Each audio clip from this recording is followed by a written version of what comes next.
नमस्ते दोस्तों, मैं सुरेश नीमकर आपका स्वागत करता हूँ। आज की वीडियो में हम डिस्कस करने वाले how to join Indian arm forces after engineering. As a engineering student हमारा मेजरली फोकस होता है प्लेसमेंट्स पे, कैट या गेट जैसे एग्जाम्स पे, या मेजरली हम प्रिपेयर करते हैं competitive exams like MPSC, UPSC, SSC, CGLs हो गया, या कुछ बैंकिंग के एग्जाम्स। लेकिन इंडियन आर्म फोर्सेस भी एक बहुत अच्छा करियर ऑप्शन है क्योंकि ऑफिसर लेवल एंट्रीज है, लेकिन बहुत से स्टूडेंट्स को पता नहीं होते। तो ज़्यादा से ज़्यादा ये वीडियो आपके दोस्तों के साथ शेयर कीजिए अगर आप इंजीनियर स्टूडेंट्स हो तो चलिए वीडियो को शुरू करते हैं। लेकिन उससे पहले मैं मेरा एक्सपीरियंस भी बताना चाहता हूँ। जैसे मैंने खुद इंडियन आर्मी और इंडियन नेवी का एसएसबी दिया है। Unfortunately I was a conference out, तो कुछ मिथ्स होते हैं इंडियन आर्म फोर्सेस को लेके, specifically about the medical standards कि बहुत फिजिकल स्टैंडर्ड्स लगने चाहिए, बहुत सारी चीज़ें से दिमाग में रहती है, वो मैं at the end of videos आपके क्लियर कर दूंगा। तो चलिए मैं वीडियो को शुरू करता हूँ। आप यहाँ देख पा रहे हो how to join Indian army, navy and air force. So let's start. So first जो है वो सीडीएस है, काफ़ी फेमस है, यूपीएससी कंडक्ट करती है इस एग्जाम।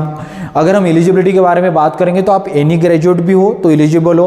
अगर आप इंजीनियरिंग स्टूडेंट हो, मान लीजिए फाइनल ईयर में या पासिंग स्टूडेंट्स, तो आप एलिजिबल रहते हो। Non technical, technical, ground duty, जितनी भी सारी जॉब्स अपॉर्चुनिटीज़ रहती है या वैकेंसीज रहती है उसके लिए आप एलिजिबल रहते हो। एज अगर हम बात करेंगे तो 18 to 25, अनमैरिड, लेकिन ये डिपेंड्स ऑन एंट्री है। कुछ कुछ एंट्रीज के लिए 27 तक भी आप अप्लाई कर सकते हो।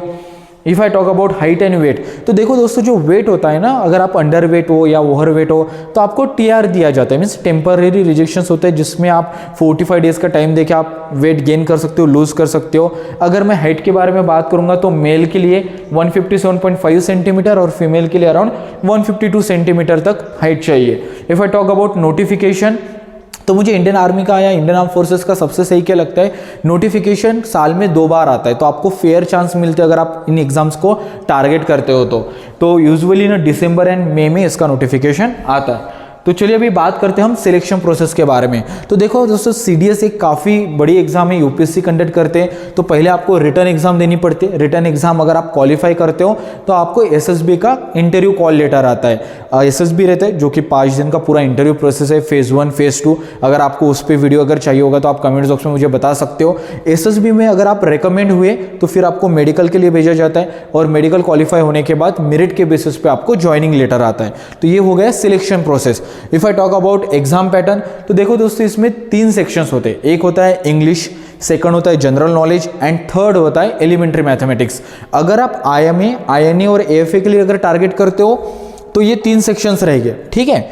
अगर आप मान लीजिए ओटीयू को टारगेट करते हो, ऑफिसर ट्रेनिंग एकेडमी को अगर टारगेट करते हो, तो आपको सिर्फ 2 सेक्शंस देने पड़ेंगे, इंग्लिश और जनरल नॉलेज। अगर आपका मैथ अच्छा नहीं है तो आपको ओटीए भी काफ़ी अच्छी अपॉर्चुनिटी है। अगर हम बात करेंगे कि टाइम कितना है, कितने मार्क्स के होते हैं, तो 3 सेक्शन के लिए 300 मार्क्स होते हैं और 2 सेक्शन के लिए 200 मार्क्स होते हैं, और हर सेक्शन 2 आवर्स का रहता है। और अगर आपको इन्फॉर्मेशन चाहिए होगी तो आप कमेंट बॉक्स में भी पूछ सकते हो या ऑफिशियल वेबसाइट पर भी विजिट कर सकते हो। सेकंड जो एंट्री वो है टेक्निकल ग्रेजुएट। सेकंड जो एंट्री वो है टेक्निकल ग्रेजुएट कोर्स। तो इसमें देखिए स्टूडेंट्स, एलिजिबिलिटी जो है, आप फाइनल ईयर अपीयर्ड हो या पास आउट स्टूडेंट्स हो, आप एलिजिबल हो इस एंट्री के लिए। एज आपका 20 to 27 होना चाहिए। हाइट मिनिमम 157.5 सेंटीमीटर होना चाहिए। अगर मैं नोटिफिकेशन के बारे में बात करूंगा तो साल में 2 बार आते हैं, और ये notification usually April to June में आती है या सितंबर टू नवंबर के बीच में आती है, तो आपको थोड़ा ध्यान रखना पड़ेगा। और सबसे अच्छी चीज़ क्या है पता है, शॉर्ट लिस्टेड और सिलेक्शन प्रोसेस में आपको यहाँ कोई भी रिटर्न एग्जाम नहीं देनी पड़ती है। There is no written exam. आपका जो प्रोफाइल है वो शॉर्ट लिस्टेड होता है ऑन द बेसिस ऑफ आपका एकेडमिक परफॉर्मेंस। आपके जो इंजीनियरिंग के सेमेस्टर मार्क्स होते हैं वो आपको अच्छे से डालना है। अगर आप कट ऑफ क्वालिफाई करते हो तो आपको एसएसबी का कॉल लेटर आता है, फिर से एसएसबी होगा। एसएसबी अगर आप रिकमेंड होते तो फिर मेडिकल, एंड उसके बाद अगर आप मेरिट क्वालिफाई करते हो तो आप as a officer level join करते हो। लेकिन टीजीसी का जो कट ऑफ होता है थोड़ा ज़्यादा होता है, लेकिन डरने की ज़रूरत नहीं है। हमारे पास और एक एंट्री जिसका नाम है एसएससी टेक, जिसको शॉर्ट सर्विस कमीशन टेक्निकल बोला जाता है। इस एंट्री थ्रू मैंने भी इंडियन आर्मी का एसएसबी दिया था बैंगलोर। तो इसका एलिजिबिलिटी वही है same, unmarried male and female can apply. Height 157.5 centimetre, age between 20 to 27 years, unmarried. इसका भी नोटिफिकेशन साल में 2 बार आता है, usually in Jan to Feb और जुलाई टू अगस्त। आपको नोटिफिकेशन पे ध्यान देना पड़ेगा। और short listed and selection process same, no written exam, और आपका प्रोफाइल शॉर्ट लिस्टेड होगा आपके एकेडमिक परफॉर्मेंस पे। तो स्टूडेंट्स देखिए देखिए काफ़ी अच्छी अपॉर्चुनिटी। मान लीजिए मैंने खुद SSB दिया है, मैं एक्सपीरियंस शेयर करता हूँ। आप पूरी प्रोसेस में भी अगर गो थ्रू करते हो ना SSB के, तो भी आपका कॉन्फिडेंस काफ़ी बढ़ता है। इवन आप रिकमेंडेड हुए और अनफॉर्चुनेटली आप मेरिट आउट हुए या आपको ज्वाइनिंग नहीं करना है, फिर भी अगर आपने रिज्यूमे भी मेंशन किया ना I was recommended in Indian army, वो भी काफ़ी बड़ी बात कही जाती है। तो काफ़ी अच्छी एंट्री है, विदाउट एनी एग्जाम आप ऑफिसर लेवल एंट्री के लिए जा सकते हो। और उसके बाद आता है FCAT, air force common admission test. FCAT में क्या होता है, वही क्राइटेरिया 10+2 आपका होना चाहिए, इंजीनियरिंग पास आउट होनी चाहिए, 60% मिनिमम आपका रिजल्ट रहना चाहिए। अगर एज बिटवीन 20 to 26 ईयर्स, यहाँ थोड़े फिजिकल स्टैंडर्ड्स क्रूशियल होते हैं दोस्तों, क्योंकि आपको क्या करना पड़ता है, एयरक्राफ्ट चलाना पड़ता है। तो ऑफकोर्स थोड़ा लेग की लेंथ हो गई, आपके एल्बोज, थोड़ा फिजिकल स्टैंडर्ड्स आप नोटिफिकेशन से देख सकते हो। हाइट भी देखिए, आप फ्लाइंग ब्रांच के लिए अगर अप्लाई करते हो तो 162.5 सेंटीमीटर चाहिए, और ग्राउंड ड्यूटी के लिए वही सेम 157.5 सेंटीमीटर और 152 centimetre.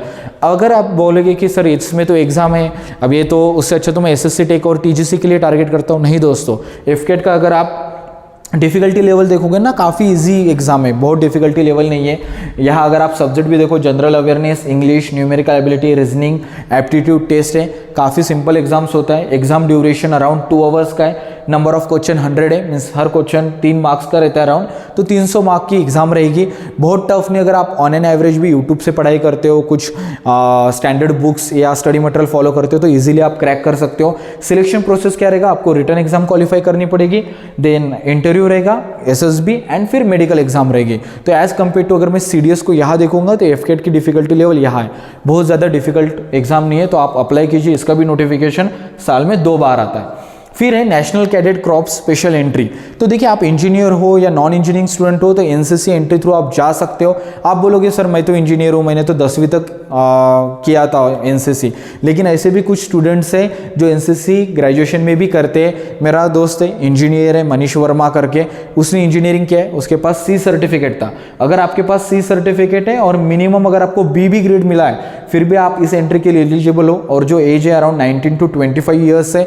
And if I talk about notification, इसका भी साल में नोटिफिकेशन 2 बार आता है। एंड सिलेक्शन प्रोसेस, इसमें भी नो रिटर्न एग्जाम है, आपको ऑनलाइन एप्लीकेशन फिल करना पड़ता है, अच्छे से जो भी सर्टिफिकेट्स है वो अपलोड करने पड़ते हैं, फिर आपको इंटरव्यू का कॉल लेटर आता है, एंड देन आपका मेडिकल होता है अगर आप SSB रिकमेंड हो जाते हो तो। फिर इसके बाद के एग्जाम है INET एग्जाम। इसमें अगर मैं क्राइटेरिया के बारे में बात करूंगा तो वही आपका 60% होना चाहिए इंजीनियरिंग में, एज बिटवीन आपका होना चाहिए 19 to 24 ईयर्स।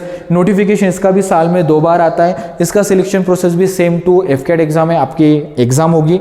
एग्जाम अगर आप क्वालिफाई करते हो तो आपको SSB का कॉल आएगा, और SSB अगर आप रिकमेंड होते हो तो आपका मेडिकल होगा। तो प्रोसेस मोर और लेस सभी इसकी सेम ही है।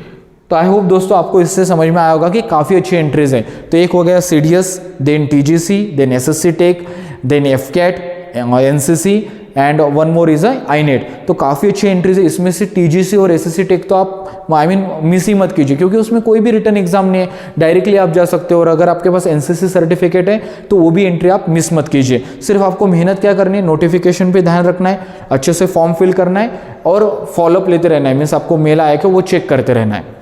आ गया समझ में? अभी आप मैं रुकिए, आप वीडियो स्किप कीजिए। अभी मैं आपको अभी बताना चाहूँगा कि मिथ्स क्या है। जब भी इंडियन आर्मी दिमाग में आता है तो हमें 2-3 चीज़ें दिमाग में आती है। एक आता है मेडिकल स्टैंडर्ड्स, कि मेरी 6 फुट हाइट होनी चाहिए, बहुत ताकत होनी चाहिए, मैं ऐसा वैसा कुछ नहीं रहता है। नॉर्मल आपने हाइट क्राइटेरिया भी देखा, बहुत बेसिक क्राइटेरिया होता है। तो आप नोटिफिकेशन गो थ्रू कीजिए, 95% स्टूडेंट्स ईजिली क्वालिफाई करेंगे मेडिकल स्टैंडर्ड्स। सेकंड होता है दिमाग में, they are finding the best people, no they are finding the right people. तो ऐसा कोई ज़रूरी नहीं कि आप बहुत इंटेलेक्चुअल होने चाहिए, बहुत ही आपका एकेडमिक्स एक्सेलेंट होना चाहिए, ऐसी भी कोई ज़रूरत नहीं। हमेशा इंडियन आर्मी के लिए मैंने जब प्रिपेयर किया तो वहाँ एक सिंपल है, we find a right people और we want a right person. हमें कोई बेस्ट पर्सन नहीं चाहिए, तो आप इंसान सही होनी चाहिए। और थर्ड, मुझे ऐसा लगता है कि आपको इंडियन आर्मी के लिए अप्लाई करना चाहिए एज ए इंजीनियर, क्योंकि जिस एग्जाम के लिए आप MPSC UPSC जैसी टफ एग्जाम्स देते हो, इतना कंपटीशन फेस करते हो ऑफिसर लेवल के लिए, वो एग्जाम्स के कंपैरिजन में एग्जाम्स काफ़ी इजी है, एंट्रीज भी इजी है। यहाँ सिर्फ ट्रिकी है SSB इंटरव्यू। अगर आपको SSB पे कुछ इंटरव्यू या कुछ टिप्स चाहिए होगी तो आप कमेंट बॉक्स में मुझे पूछ सकते हो, मैं वहाँ आपको हेल्प करूँगा। आई होप ये वीडियो आपके लिए हेल्पफुल रहेगा। ज़्यादा से ज़्यादा आप आपके दोस्तों के साथ शेयर कीजिए, एंड ऑल द बेस्ट।